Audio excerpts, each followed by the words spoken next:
Hey guys, Brad Gilmore here. Want to give a big shout out to our title sponsor, Walker Texas Lawyer. If you or a loved one have been injured in an accident, whether that be a car, truck, motorcycle accident, or some kind of other issue, hit up Walker Texas Lawyer at 713-552-1117 or walkertexaslawyer.com. Oh, Brad, what have you done now? Broadcasting live from Houston, Texas, and around the world. TV host, best-selling author, and radio personality Brad Gilmore brings you a collection of conversations with stars from movies. Matthew McConaughey. Brad Gilmore. Mark Wahlberg. Hey, how are you? The legendary Mr. Christopher Lloyd. Christopher, how we doing? I'm doing good. Great introduction. Jessica Alba and Lizzie Mathis. Ladies, thank you so much for joining me. Thank you. Kevin Costner joins us. Thank you so much. Thank you. Television. Jimmy Fallon joins us this morning. Jimmy, how you doing, my friend? Good morning. Thank you so much, Brad, for having me. I appreciate this, bud. Kelly Ripa. Brad, thank you for having me. Comedy. Jay Leno joins us. Jay, how you doing? Hey, Brad, what's going on? Chris Tucker is in the building. Chris Tucker, good morning to you. Hey, Brad, and good morning to you. How are you? George Lopez joins us right now. George, how are you doing, sir? Good morning. Music. Lola Monroe. Thank you. Thank you for having me. The legendary frontman of AC/DC, Brian Johnson, joins us right now. Brian, how you doing? Good morning, Brad. What lovely to talk to me. Funny lad. Megan Trainor. Thank you so much, Brad. You're awesome. Chloe Bailey joins us. I appreciate the time. Appreciate you. And more. This is The Collection. Now your host, The Boat. Brad Gilmore!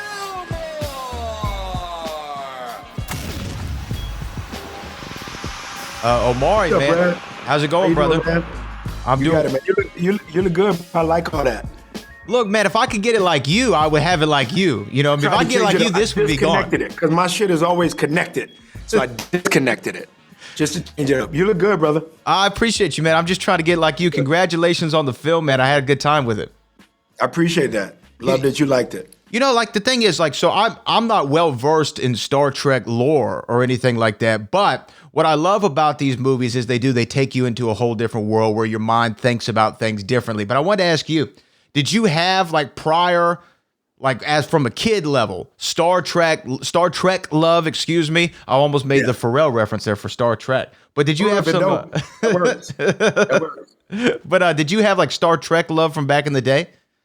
Yeah, I did for sure. I think it was Freudian that you said Pharrell because I loved it. He and Chad still did their job at naming that group Neptunes. So in terms of Star Trek and all the galactical promise that it offered. And it was interesting that it was a galactical promise because it's not a space, Brad, in which you nor me and or 6 billion people to 8 billion people at this point on Earth can know in terms of the promissory that outer space existence or life beyond what we know life to be, the way that they get down. We can't understand the promises made in that world. And so what made Star Trek appealing to me was that even our country, Brad, was not promising equality in the way that I thought it should be promised. But yet if I flipped on Star Trek, then Gene Roddenberry was nailing it. How could you have all of these different colors in one room called one film, called one segment of Star Trek episode, whatever the episode was, whatever the series was, and get away with it in a world that wasn't necessarily being unified? As much as we're called the United States of America, I knew a world as a young Black American man that felt at times very divisive. And in reality, bro, at times we feel pretty divided presently. So one of the things that's been a constant for me is that, yes, as a young child, I could tune into that. I was more of a Star Wars kid, but I think I loved what Star Trek had to offer in terms of looking at Avery Brooks and looking at LeVar Burton and Nichelle Nichols and looking at all these people who look like me, even Persis, right? The equal woman of color, being an Indian woman who was part of the world and having the Deltan existence that now we see my castmate and Umberly Gonzalez carry on. So I knew enough about it. On a scale of 1 to 10, I was definitely between a 5 and a 6 and my knowledge of the lore as you speak about. Yeah, and you know what? You're absolutely right. And Star Trek has kept that same energy throughout. I mean, even into the late 90s when Picard takes over and you have Whoopi Goldberg representing at the same time, and they've kept that energy throughout. It's actually funny that I've never really thought of it through that prism, but you're absolutely right. In a time, especially in the 60s when this show started, and Shatner wasn't discriminating. You know what I mean? He wasn't discriminating with his choice of partners. Bro, interracial kiss, like it just wasn't going down like that. And I remember it being stated that Dr. King, I think Nichelle, as you know, was opposite Shatner in that first interracial kiss shown on film or TV. Dr. King apparently, after she was like, I want to, I'm ready to move on, I think, and he was like, no. We need you in that position. That's very needed, what you're doing on that show. And, does it beg the question that Dr. King was a Trekkie? Perhaps. Perhaps. And then, she goes on to believe in what he stated. And in going back, that is when Shatner kisses this woman of color. And like the rest is still history in the making, which is pretty beautiful. No, it is a beautiful legacy that Star Trek carries forward. And then into section 31 with your character. We were talking about the facial hair and the look here a minute ago, man. I love how your character looks. It looks like a guy that you do not want to cross in a dark alley here in the United States or anywhere in the galaxy, as you put it before. When you go in and you're reading, a character in the sides or the script, whenever you get it, and you start imagining what this guy looks like, do you bring ideas to set, or do you say, hey, look, here's what they have for me. I'm gonna figure out how to make this work? That's right. That they both are great. The way that you pose the question, I would say your latter portion of the question meets your former. Yes, for the most part, on characters prior, you are thinking, not necessarily wishing or hoping, because you want to be a blank canvas, but you are thinking about ways to paint that canvas, and clothing is a huge component in that. First, the way your head looks to me, maybe taught to me in acting class. Definitely have heard Morgan Freeman and other actors of his stature speak about, you start with shoes and or hat. It doesn't matter, but everything else in the middle you can fill in. So yeah, I've brought ideas for certain, but I was so and am so honored to be able to say that prior parts of my career saw this woman, the incredible Gersha Phillips, who was our costume designer, Brad. And in 2007, when I did a movie called Line Watch with Cuba Gooding Jr. and Evan Ross, respectively, she was first met by me then, and me meeting her. And then here I am, 2024, and I meet her in Toronto again, 17 years later, bro. And I didn't necessarily need to bring ideas, because as you stated, Star Trek is a pre-existing outfit.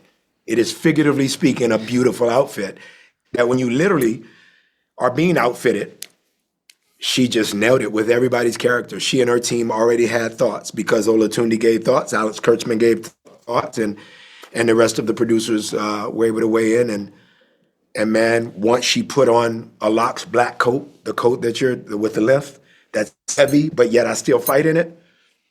She did a little nip tucking here and there and kept some things and removed some things and gave me the right shoes, allowed me to pick my shoes. She gave me options of 5 to 6 pair of shoes, but once we found that collaborative middle ground that made us go, yeah, this is the guy. I definitely never want to claim to know a character until way years later after I've played a character. I just think a character is ever growing, and if you know what you're doing, you shouldn't know the character. But that outfit allowed me to know this guy a lot better. Yeah, first of all, I want to touch on what you just said there. Like, you don't know the character until years later, because you're right. Even as people, like, I'm 32 years old as I stand right here. I have no idea who the hell I am. You know what I mean? Like, I don't know. I'm still trying to figure that out day by day. And by the grace of God, it gives me that opportunity to figure it out. But going to the shoes, I'm really curious by this. So you have 5-6 pair of shoes. How do you decide this is the right pair for a long?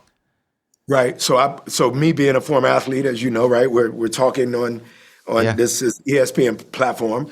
As you know, Brad, me being an ex-athlete, the arch super matters. So most of us fast runners are flat-footed, right? Shout outs to Tariq Hill. Why do I know it? Because in fantasy football, the movie I did prior on Paramount Plus, I destroyed my ankles because I was making cuts.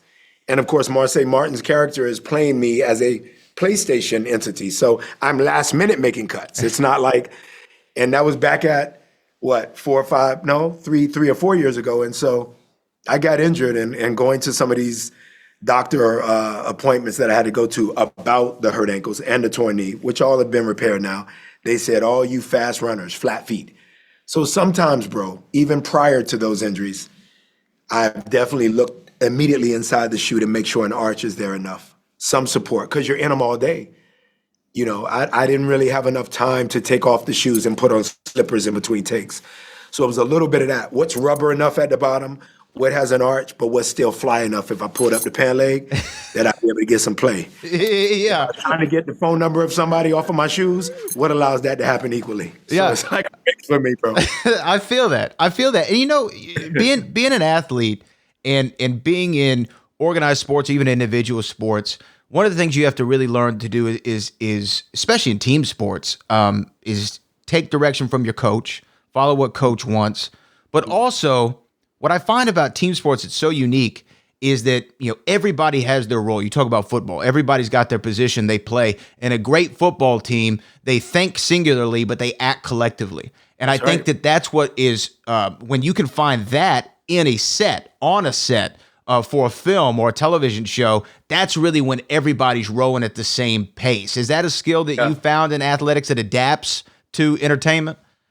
You're absolutely correct. There are those things that, you know, and since you gave me your age and you're almost at your Jesus year, which is great. Almost. You're in it, right? I forgot until this birthday, we've already lived the age year-wise that we're about to become.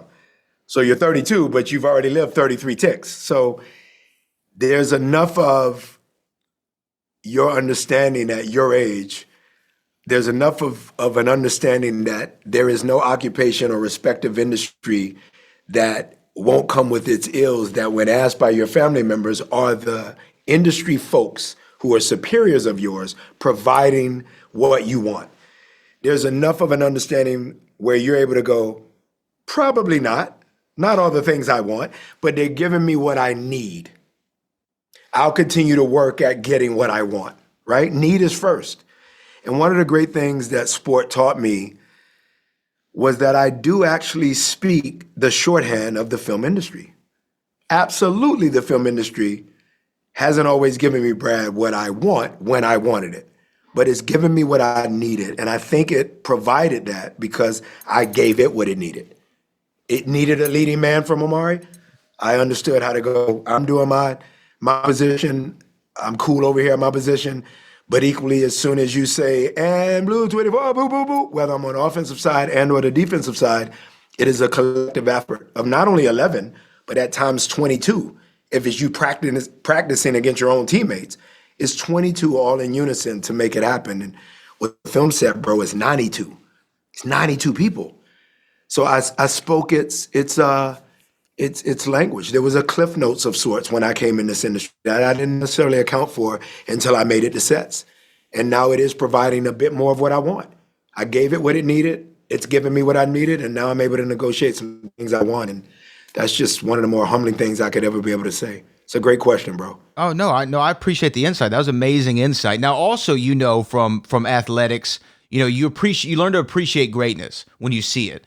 Right? You have to appreciate it when you see it. You know, you don't hate on it. You don't get jealous of it. You don't talk down on it. If somebody's better than you, if they're faster than you, if they're stronger than you appreciate it when you see it. When I watch some of the greats, two of my favorite actors all time, Denzel Washington, obviously, and Jack Nicholson, I watch the small things that they do. And it reminds me, there's a Drake line where he says, all the little accents that make me a king. It's all in the details, right? The small, little, minute details. What are some of the things, and whether it's working with somebody like a Michelle Yeoh, you referenced Morgan Freeman earlier, or the two actors that I just talked about, have there been little things that you've picked up along the way that you go, oh man, that's the difference between good and great?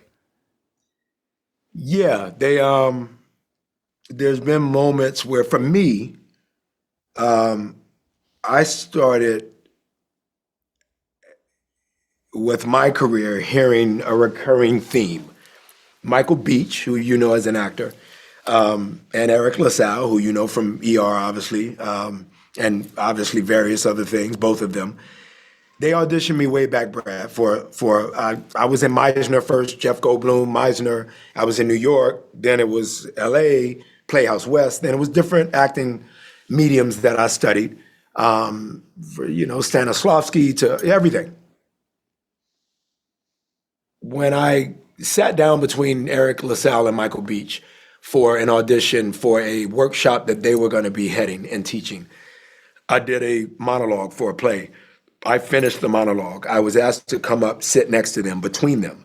Both of them, ironically, looked like they could be related to me, as you know.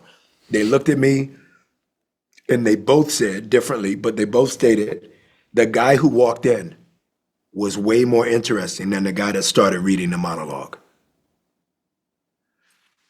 By the time I made it to Denzel or Auntie Pauletta's household, which you know, Brad, I've made it to that household. Mm-hmm. By the time I made it to Muhammad Ali next to him in bed because he was a fan, what words you want to get me off of that? And what word can I give you off of that? Yeah, right. Silence. There was an understanding from the moment that Michael Beach and Eric LaSalle said, where's that guy that walked in? And so the tidbit of information that I got equally at times came from my mother, not critical of Jack Nicholson, one of your favorite, but Jack was the one that when I moved to LA from New York after getting cut from the NFL, or my attempt in the NFL, my mother said, but Jack Nicholson's always Jack.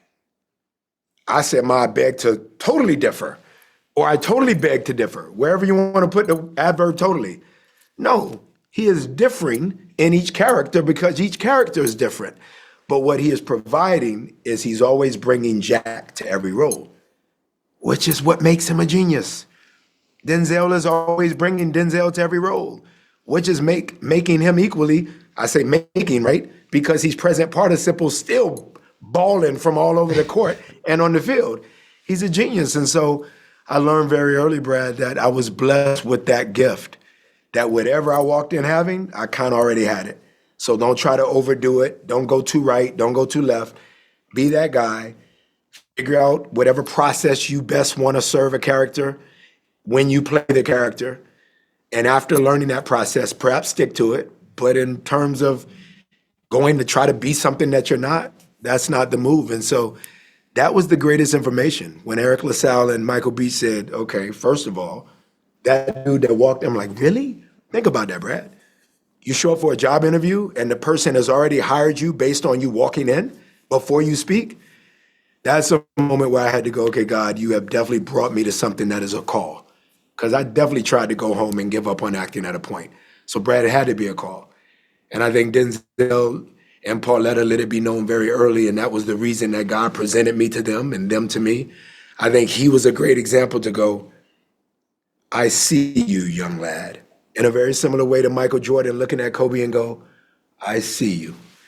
And I still feel seen, and I still got a lot of growing and learning to do, but I must have a pretty good book to write in and learn. I must have been blessed with a pretty good book to put lessons in.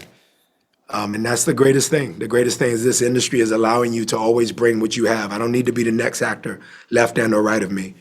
They've allowed me to be Omari, and that's pretty special. Well, man, you know what? That answer was pretty special, and I really appreciate you sharing the time with me today. Congratulations again on Star Trek Section 31. God bless you, and I really appreciate the conversation. God bless you back, man. Good luck. You got a bright future ahead of you, Brad. Good luck, bro. I appreciate you, Omari. Have a good one, brother. Peace.